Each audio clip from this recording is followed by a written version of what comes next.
Welcome everyone to this regularly scheduled board meeting of the South Tahoe PUD. Could you please rise and join me in the pledge?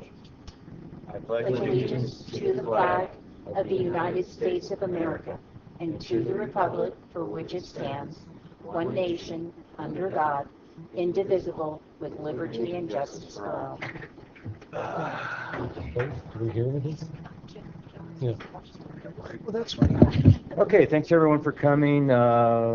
Do we have any comments from the audience on non-agenda items? Okay, seeing none, let's move on to corrections to the agenda or consent calendar. And once again, it's pretty quiet, so do we have a motion? I'll move approval of the consent calendar. I'll second that.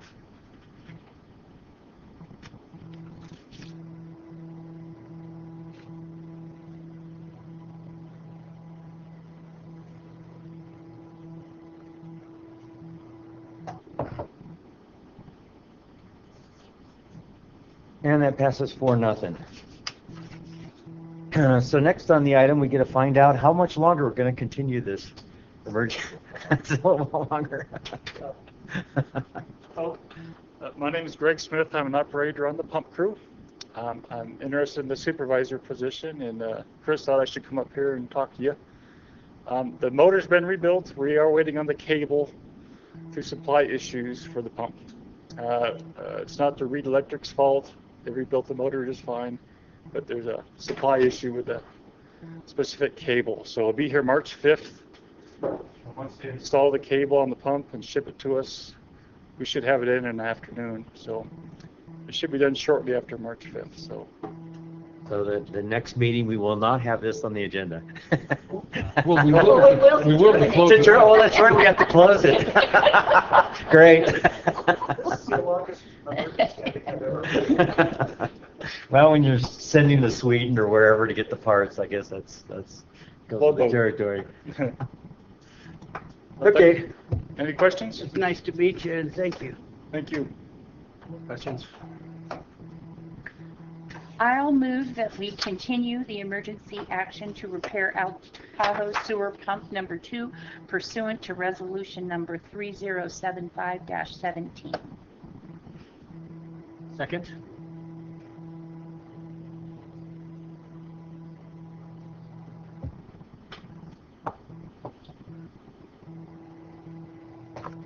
Well, I'll try again.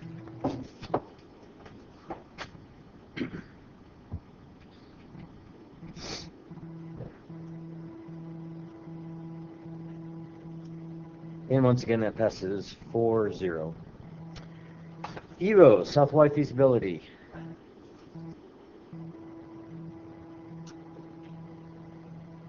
Good afternoon, board members. I just wanted to present a few slides just to talk a little bit about, to kind of give you an update in the context of these access agreements, to give you a little information as to what we're doing, where we're doing it, and I think that pretty much explains the need for the access agreement. So we have 2 access agreements before you. One is with the City of South Lake Tahoe. It's for their property at 953 Eloise Avenue, and that's the property that's immediately to the east of the Liberty Utilities property. That's the Eloise Stormwater Retention Basin property. And that's the site where we plan on drilling a test well. And working with the city, as far as an access agreement, gave us 3 different agreements to sign for the project. The first is a right of entry agreement. The second is a hold harmless agreement. And the third is an agreement that would allow us to discharge water from the test well to their stormwater retention basin. So that's the suite for the access for the 953 Eloise property, and then for Liberty Utilities, we have more of a kind of a standard access agreement that the district provided Liberty and we included Liberty's terms and conditions. We rolled that into the access agreement, and that's the access agreement that you see there for the 933 property. So why do we need the access agreements? Well, we would like to do a groundwater investigation in the southwest corner of the city property.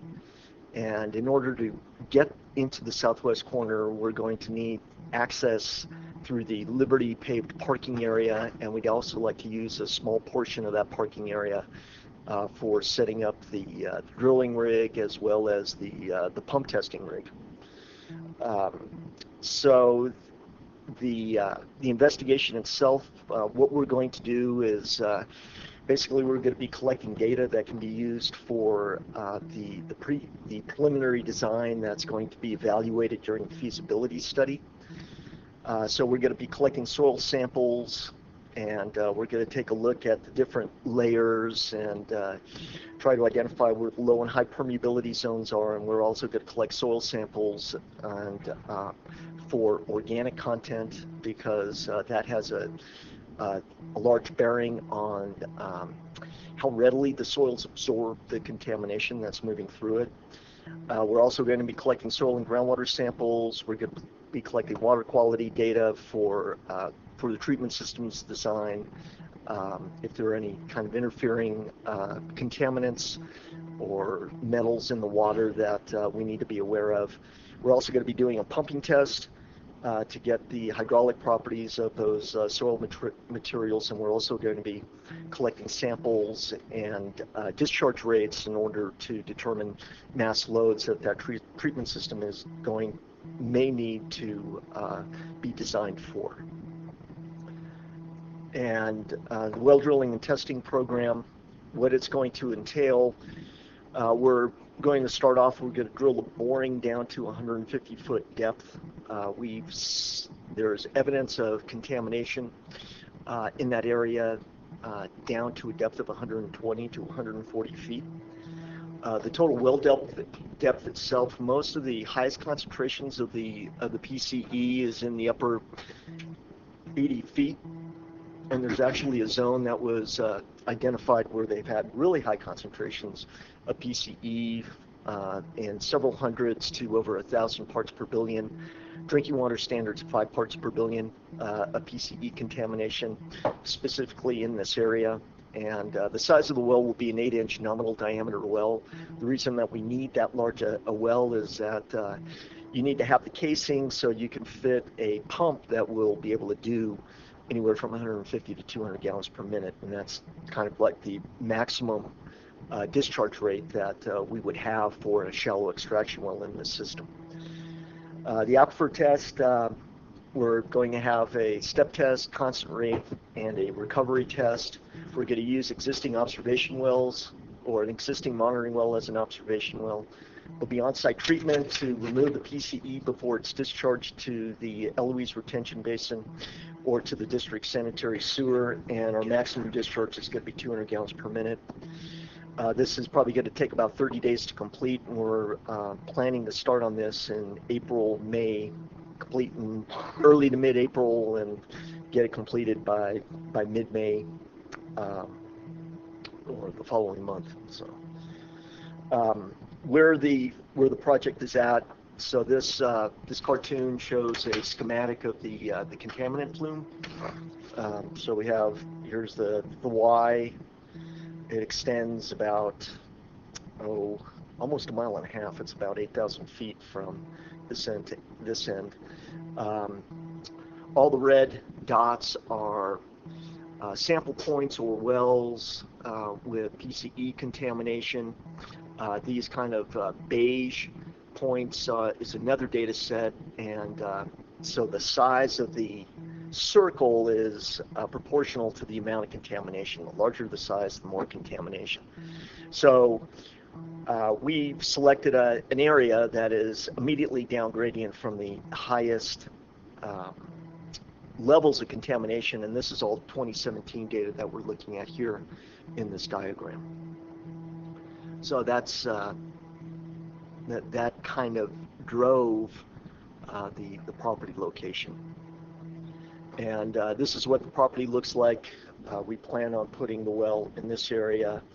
Here's the Liberty Utilities facility and their parking area, and we would be using this corner of their property to set up the rig. The rig would be backed up and we'd be drilling the hole back in this area. Here are the an existing cluster of monitoring wells that we're going to use as observation wells for the pumping test. And we'll be discharging to this manhole here in the street. That's a district manhole, and or directly into the stormwater retention basin. So be glad to take any questions that you might have about the project or the access agreements. Go ahead, Dwayne. I have questions for Ivo and I think for Gary, and they involve the actual physical process as well as the indemnification agreements. And the reason is as usual, I tell these old stories, but I'll be quick. When Harold Singer was here one time, he was asking us to allow them to use our sewer to take testing to see if we had, I forget what, I think it was PCE. And we said, yeah, we think so. And then one of us, I don't know who said, well, would we be held liable for it? He says, oh yes, you would be then considered a contributor to the problem, transporting it, and we'd be able to sue you. So then the other old history is when we were out in Myers, I think it was MTBE, we thought that, and our engineers thought, and we're fairly confident, I think maybe you might have been here then, probably were, that they could puncture down and get down to groundwater below that they could draw from without allowing MTBE to get past their drilling. However, the MTBE did. We actually caused the migration. So my question is how many, if we're going to dump into our sewer and into this pond, what is the level of certainty that no PCE at all would be in that byproduct of our pump and treat or whatever we do? Well, the way that we're going to handle that is we're going to have on-site treatment. So we're going to be bringing in carbon vessels there. So all the discharge that is going to be that is going to come from this investigation will be treated. Okay, so we'll be collecting samples to confirm that there's no contamination that's going out into the stormwater retention basin or into the district sanitary sewer system. So if there were a breakthrough, it would end up in our sewer system, going from point to point where we have lots of I&I. Right. So I'm just a little concerned about that because of my, past experience. Right. Well, you can make estimates as far as how much carbon you would need. Right. And we do that before we order it, and we make sure that we have more than that amount in that vessel. So I think we're looking at somewhere on the order of 4,000 pounds of carbon that we're looking to do this test with. And what we will do is, before the investigation, we're going to be collecting water quality samples from these observation wells. And these observation wells are completed at different intervals that actually coincide with the intervals in 2017 where they found the high levels of contamination. And so we can then confirm it again that we will have enough carbon on site to treat the amount of flows that we're anticipating to generate during the program. If the predominance of please don't get me wrong. I just want to make sure. I got a little bit of past experience. These are good questions, and I'm just telling you how we're planning for it. If PCE drops, like the one gentleman in the audience kept telling us, showed us how much he knew, but what he knew was that it liquefies and drops. So if the predominance of it is at 80 feet, and we're planning to go to 150 feet, and we know that MTBE migrated through our pipe or beside our pipe, how would we stop it from getting it to 150 feet? Dwayne, if I I think you're talking about the Arrowhead well Yeah. site when we Yeah. did the drilling there. Right, it was up Myers. And what happened there had nothing to do with the drilling program. Okay, what happened was that there was an existing hole in the casing. Okay, and at that time, MTBE contaminated water was moving through that hole into the casing, into that lower zone. Okay, I see. it wasn't part of the drilling program. I mean, it was, well, that's my interpretation. Yeah, that makes sense. Yeah. And it was through an existing I mean, casing. the way that we In drilled any that case, well. we had an oops, and Well, it wasn't, an oops. and it was a oops. Well, it was- That's a technical term. It was the old casing for the Arrowhead well number 2, right? Yeah, right. Yeah, so we ended up re-drilling Yeah. and abandoning that well and drilling, now it's Arrowhead well number 3 on that site. So my question then is to Gary, because I appreciate your answers. You're over my head, but I feel like I'm confused about more important things and at a higher level now. But Gary, okay, the indemnification agreements here. Let's say this does happen. Let's say accidentally our PCEs do migrate and it actually migrates through our sewer system or something. How solid is the indemnification agreement? And since the city's, excuse the expression, almost broke, how would we then be sure that they could take care of us if we were sued by Lahan? Well, the indemnifications are by the district in favor of the city. I saw that. So that and I understand why they want those in there, because we're going onto their property, we're performing activities, and they don't want to have, if we cause some event to occur that causes liability, as the landowner, they don't want to be drug into a lawsuit, and if they are drug in, they want the district to pay for it. But it has to still arise from the district's activities.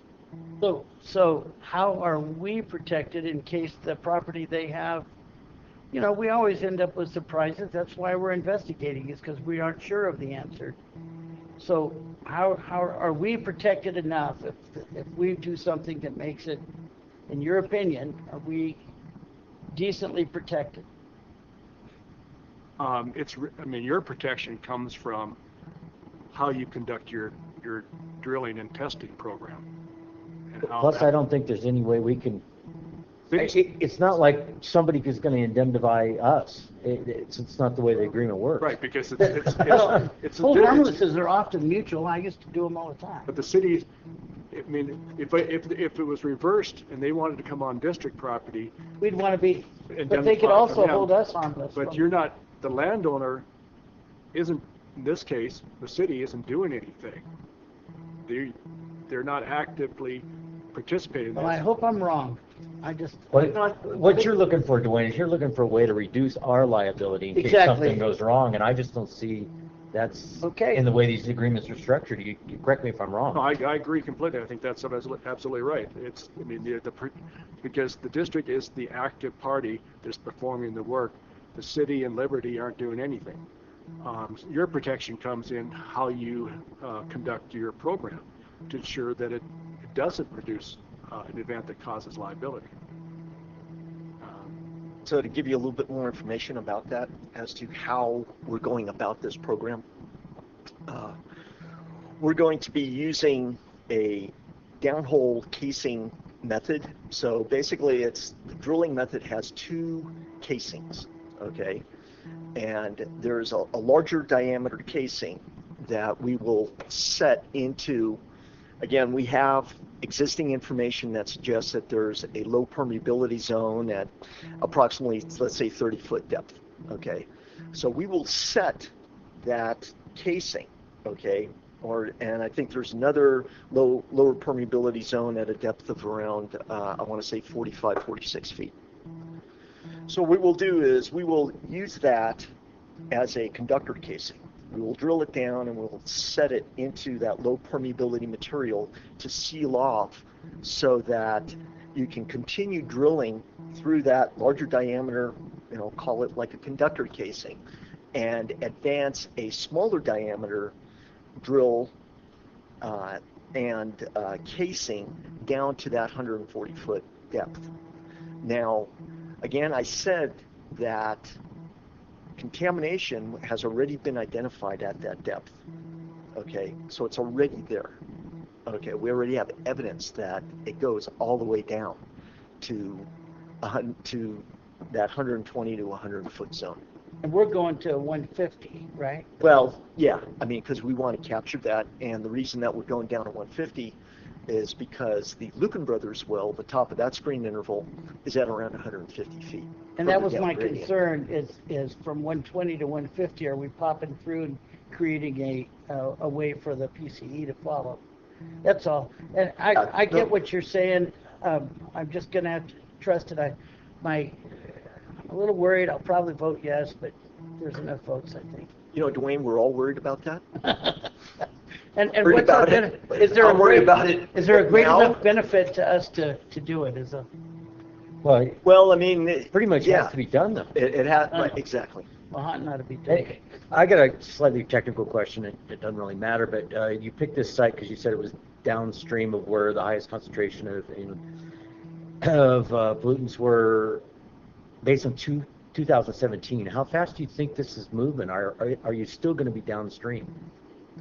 Oh, you know, I did those calculations like a week ago, and I think it was the rate of movement is somewhere on about a foot per day. Wow. Okay. So you So, can pretty much yeah. estimate. The Okay. Yeah. TBE was what, 3 feet a day, wasn't it? It depends what area, time of year, And the material. and material. Oh, yeah. Good. So, you know, I mean, again, we're collecting this basic information. They're going to be doing a feasibility study. They're going to be they need to get physical material, you know, physical samples to do some of the tests. Specifically, you know, the amount of organic carbon in the soils. You know, what I've seen is, you know, there haven't been a whole lot of samples collected, but most of them are pretty low. I would anticipate that this would be pretty low as well. And that gives you an idea. You can then play games as to how tightly these soils will absorb the contamination. And then again, you know, you can use it for if you were to do like a pump and treat system, or if you did something in situ where you're actually injecting or maybe flushing water, you know, pulling water out of the ground, moving it up gradient, re-injecting it to move the contaminant into that well that you're going to use to remove it outside of the system. And all that is to kind of cut the plume off so that you don't get these high concentrations at the Tahoe Keys wells and the Lucan Brothers wells, at their water supply wells. Okay, thank you. Sure. Thanks for indulging me. Sure. Anybody else have anything? So we're going to need a motion, I guess. Let's start with 6B. I'll move that we execute an access agreement with the City of South Lake Tahoe to allow temporary access of their property at 953 Eloise Avenue for a groundwater investigation. I'll second that.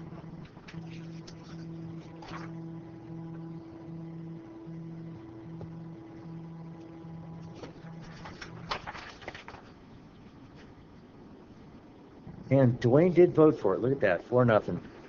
I'm not happy. Okay. We Matter of trust. I now, trust you. Now we need a motion on 6C. I move that we execute an access agreement with Liberty Utilities to allow temporary access of their property at 933 Eloise Avenue for a groundwater investigation. Second.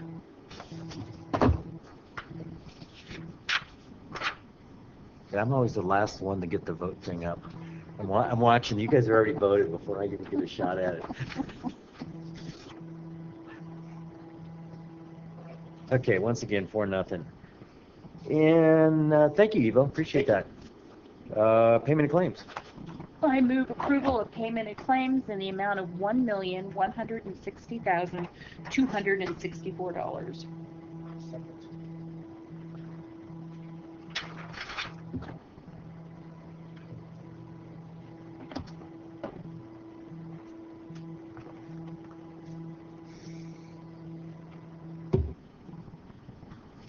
And once again, passed 4-0. Okay, do we have any standing and ad hoc committee reports? I don't think we haven't done anything at the city in a while.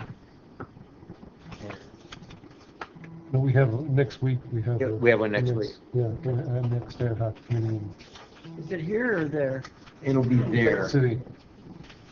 Okay. Probably. Maybe we're going to have somebody get in touch with their staff to see where it's going to be, because we were meeting in Nancy Carey's office. Of course, that might be available. I don't know.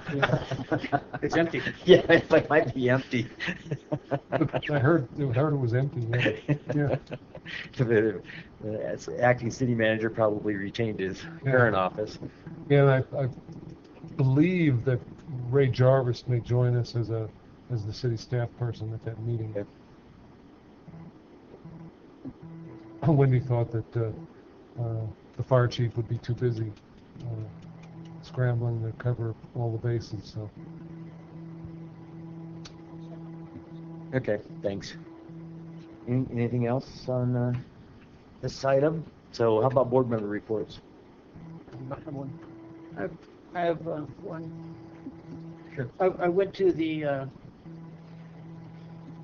city council meeting, spent the whole day there last week, and one of the issues that came up was the who was going to be the person who ran, or the organization that would run the dock and the stand-up paddle business at there, and they'd done a straight-up analysis that put the current guy, Chris Brackett, well ahead. And then they did another one that was kind of interesting. It was kind of an interview, kind of a social type interview, and Chris just doesn't, he's not a big speaker and this and that. So he came in 1/35th of a point less than the other guy who was from Tahoe City. So the community just went nuts and came out and spoke on his behalf. But the city has a 5% gift, or not gift. They can wait how they want it. Yeah, they waited 5% on different bids, but they hadn't used it on that. So they used it on that. And they said, well, we should have done this. And so it's one thing that we've brought up from time to time. If somebody's a local person and they're doing a good job. Local preference. Yeah, we don't really have that, do we? We've never employed that. And I'm not sure it's legal, is it? Not in the public contracting area. Because they do it in the public contract. Yeah, the city, like buying That was a public vehicles. contract, Yeah. Well, it's not public works. It's different. because it's a vendor. So like if you're buying a bunch of vehicles, you could do a local deal. That's what they've done. Things like that. I think yeah, they've done that on vehicles, I thought But too. you're not constrained by the public contract code. Okay, so only under certain instances, for instance, let's say if we were going to buy 3 or 4 pickups or something like that, and we sometimes have car dealers, sometimes we don't, but if we had one, we could theoretically give them a discount. It might be something we should look into. I remember that's come up before, because I remember the Thomas Hayne Company asked us about giving local preference, because when he went down into Nevada and bid against White Rock Construction, which also does a lot of work for us, he got beat out. Thomas Hayne Company got beat out in Nevada because Nevada had a local contractor's preference. Right. So he lost the bid to White Rock. So he comes up here and he asked us if we could do the same, and so he could increase his chances of beating White Rock out on jobs that were bidding against one another. But The answer is no. The answer was no. Yeah. California public contract code does allow that. Okay, and the other thing they had was the snow globe issue that I stayed for. And I can't tell you how many people came up and had issues with snow globe. Not all of them to do away with it. Some of them were to move it to another location, for instance, Harvey's. One idea that came out that I think they're going to explore is a sledding place. Echo Summit, yeah. The Echo Summit sledding place. They haven't talked to the person yet, but I forget the guy's name. I know him. His name is Jim and Linda Mueller. Yeah, that's right, Jim Mueller. So they're going to try to get a hold of Jim. For some reason, he's not operating right now. And No, see- it's thorough. Yeah, but they called and they said, well, you gave us the number and they didn't answer. So they'll get a hold of them. And the other was the Recreation Commission examined the issue. They're all appointees of the city council, but Bob Harms, I think his name is a long-term employee of the city, and he told them that there's no way the grass is going to be ready for the Come Up for Air soccer tournament until maybe mid-July. However, the city, the contractor, the guy that did Snow Globe, said that his people told him it would be ready by mid-May. Because it takes about 6 weeks for roots to get down, I guess, And that Kufa thing is a big deal. It brings in tens of thousands of people into town. I see. Kufa, yeah. And so there's a real issue as to how that's going to go, and I just thought I'd tell you about that. So if the college has and also there is an out in the contract that said that one of the outs in the contract is they had told the promoter that he could not have an after event party. And they went over to Bijou and had it anyway, and it was documented. So if the city council wanted to get out of the contract, they could because of that. So I just thought I'd let you know that's where that's rolling along. The citizens, that Rich Fisher is one of the people that's so he's doing some research. He's a former superintendent of schools, and all the neighbors around there. They actually met in the house that I used to live in. But they're really paying attention, and they're not necessarily saying just get rid of this. They're saying it's in this neighborhood, it's driving us crazy. Let's find a better spot. And they did talk about one kid had been in a coma for like 3 days, but he made it. There's some health issues, and I think I heard you say something about some kid was running around out in the woods. So that's all I got to report. I spent the day at the city council meeting. Somebody had to do it. Yeah. Glad it was you and not me. Yeah. That sounds painful. It's just so different than our meetings. I know when we had that groundwater meeting and everybody was piling in the door, it's like, I said, we're just not used to this. I mean, we're used to calling a meeting and like nobody shows up, or one person, or everybody's just piling in, there's standing room only, and people out in the lobby. Yelling at you. On the phone, and yeah, it's just like, wow.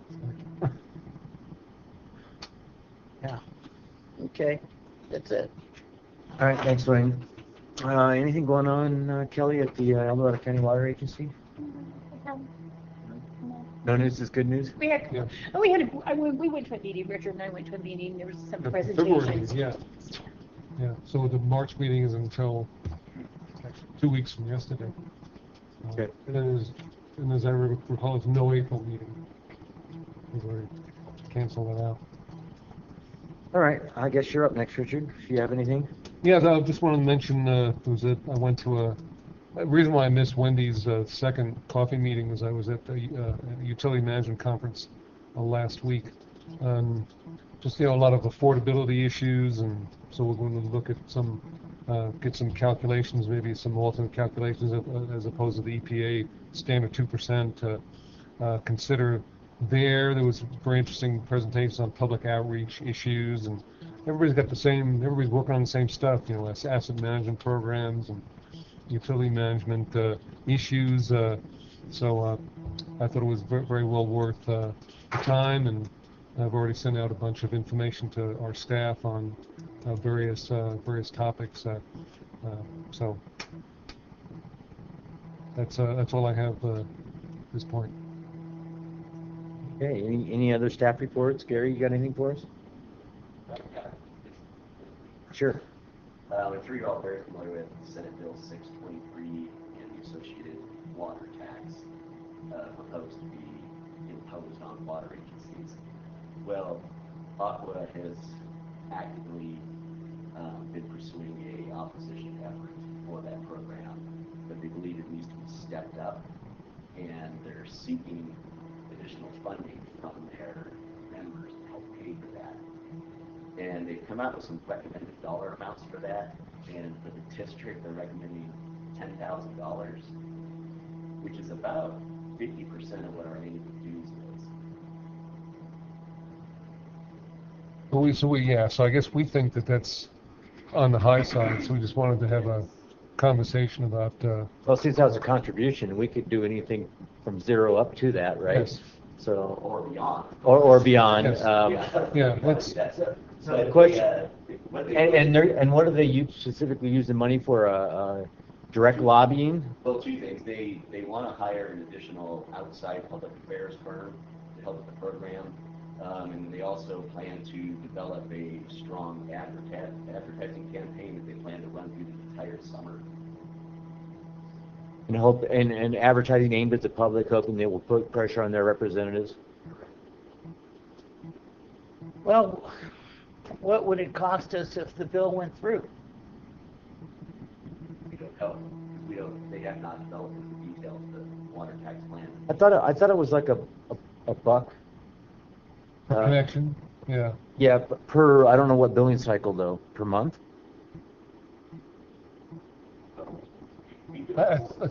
I know, but it was, so would it be $4 a bill then? It's quarterly. It's based on $1 per connection. You're talking about $14,000 a quarter. So that could, you know, if you're looking at return on investment of money spent, 10 grand might not be so bad. Well, and ultimately, it's 10 grand of our ratepayers' money because we would pass that buck on to them. Yeah. So, it's like, I guess you could say it'd be lobbying on We'd their, be on investing it their, on on their their behalf. behalf, right? But I was just looking at, I was trying to figure out a way That's to what we've look at done it. when we've hired people to work for us on the Liberty Utility, proposed rate increases. In fact, one's going on right now where we have joined together with the other A3 customers and basically kind of investigated, asked them questions and make sure they're not shifting, they're not attempting to shift, which seems like they, every time there's a proposal it is, they try to get the larger customers to subsidize the residential rate. And we question, and that has always been a good return on investment, because just by questioning and challenging some of the decisions and calculations, we've always gotten a lower increase than we would have otherwise. So this is sort of in that same vein. It is. On the Liberty side, it's been a no-brainer because what we have paid for our share of that opposition, we've saved. No, that's always penciled out, but this is more less definable because it's basically marketing, and it's hard to really put your finger on the results of marketing. But Right. but so how would this work? Let's say the majority of the board wanted to donate a certain amount. Would you work it up and put it on the agenda for next time, or how would this work? Depends on the dollar amount. Okay. Richard has signing authority up to $25,000, so it wouldn't need to come. So it wouldn't need to come from, Unless you want to contribute more than that. right? I don't think that's what No. we're talking about. Right. Um, So they were again asking for 10,000, That's what their recommended contribution. and that was based on our number of customers. yeah, basically based on Actually, our it's based budget. it's based on our budget. Yeah. Yeah, Oh, that's okay. what our dues are. Based on our water budget, right? Okay. I thought it's a little high too. That seemed like it's a little high. I mean, that was my reaction. I mean, we could wait in 2 weeks, and Jim's spends a lot of time with Aqua, see what information he's brought back. It does sound like a lot. It's possible that the recommended amounts that they're providing are higher than what it may need to be. Well, yeah, because they know they aren't going to get all their recommended. Yeah. So. Yeah, but I'm sure if you do something to see it, obviously. You think Eric has anything to do with it? Eric Saperstein, he might have. Well, Eric's is more connected with CASA He is. than Aqua. What- He is. Yeah.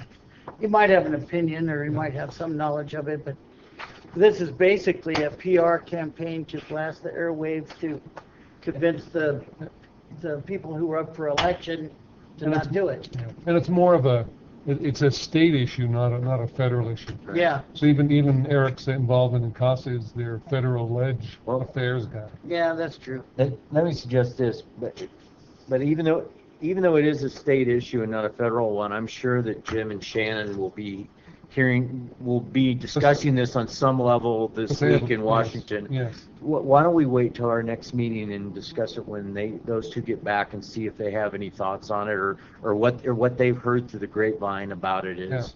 Does that sound? Yeah, because they're hanging out with a lot of people from Aqua, both Aqua representatives and other agencies. One question you might want to ask is if the money's allocated by all these districts from Aqua members, is that money earmarked only for that purpose, or if it's not all used, what happens to it? Gary, what about some of your other clients? You guys have any clients that might be involved? Yeah. Maybe ask them for us. I just haven't heard anyone really mention this yet. Is there a timeline when they want the money? Not an email and not on or the rest. Well, it sounds like the marketing plan was the summer, right? Between now and the end of summer. End of summer, okay, right? Because that's And we just got the email a week ago, or? Okay. So I would imagine if we decided in 2 weeks to give them money, they wouldn't turn it down. No, I don't think so. My initial thoughts on that are we pay dues for that purpose in the first place, right? Sort of. Secondly, Yes. it opens the door for them to come and ask you for money anytime they have another big issue that pops up, and they're going to be saying, well, we need more money for this, or we need more money for that. I mean, it could, not necessarily. This is a big issue. Sounds like a city. And we could donate 10 or 20 or whatever, and it could end up still being a tax that we end up paying, right? I mean, probability it might not be, There's no might not be guarantee. successful. Right. no guarantee that all that money money is going to do anything to help. Yes. So, No, there's not. I mean, how much are they looking for total? They didn't say that. They did not say how much. That's a nebulous little Well- email then. Yeah, it would be pretty easy to calculate if it's based on our number of connections or what we No, pay but I mean, them. from their entire association, they want $50 million, $1 million. I mean, how much are they trying to raise to fight this? I would like to know. Probably in our dues bill, they probably have a figure about what their budget is. And Probably pull so it from there, right? if this is half of what we normally send in by dues, it's pretty substantial percentage of their budget that they're talking about spending on this campaign. Why all of a Point sudden are they campaigning, asking for money? I But if mean, they're they fought big issues if they are before. going to go statewide with, This is that big of an issue, I think. Yeah, it is a big Do issue. we agree with that? It is a big No, issue. that is a big issue. Yeah. I mean, A water tax. because a success means that they just keep asking for more of that too. Yeah, the water tax Yes. would be the camel's nose under the tent, and according to what I've read. I love those sayings. Well, I know, I talk to millennials that way, and they go, well, that's Mayberry. Who's Andy Griffith? Okay. But anyway, under the tent is the water tax, once it's in effect, could be raised and raised and raised and raised. And the whole idea is to squeeze Northern California and squeeze the water down to. and I do see that they would need, if they're going to do a statewide marketing campaign, that's a lot of money. So I can see that they're going to want to raise quite a bit of money.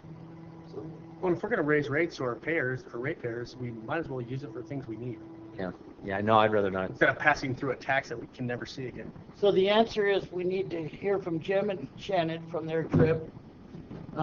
Gary's going to ask some of his customers. You're going to find out a little bit more about what the total dollars they're trying to raise and what it'll be used for. And Gary's Well, we know question, it's what's gonna going be to happen to the funds if they're earmarked, and if there's any left over, where do they go? Yeah, that's a good question. If they raise 20 million, they only use 10. Although the whole earmark thing is, money's fungible, so I don't really know if that really, yeah. Yeah, oh yeah, we'll spend 100% on that, and then we won't spend something on over here. But You're right. And the only positive thing is if they don't spend it on a campaign, we'll mail it back to you. If you only spend half of what we planned, Right. and if you send us $10,000, we'll give you $5,000 back, or deduct it off your next year's dues. I always say people spend whatever. I was going to say, yeah, it would be pretty easy to drain that bank account to zero. Just keep buying ads. Okay. Well, thanks for bringing that up, Paul. Has anybody else got anything they want to throw at us? If that's the case, you can see the past and future meetings, and I don't see anything else on the. Paul, did you want to mention the timing for the Finance Committee meeting? Yes, that's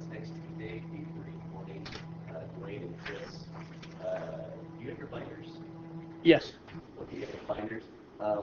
Please read before that meeting the very first section in there, which is the budget message, as well as there's a tab that's called supplemental information. You can just pay attention to those two. That'll give you just about all the information on the entire budget right there. Perfect. You got it. Keep those things simple for little minds. Okay, if there's nothing else, meeting adjourned. Oh. Did you get We can the go home and pictures? blow our driveway. Did you get the pictures I sent you about myself? Yes. No, where'd you I send saw them? that. I sent them to your email. Okay, I'll have to check it. I'll check it. I can show you. I saw that.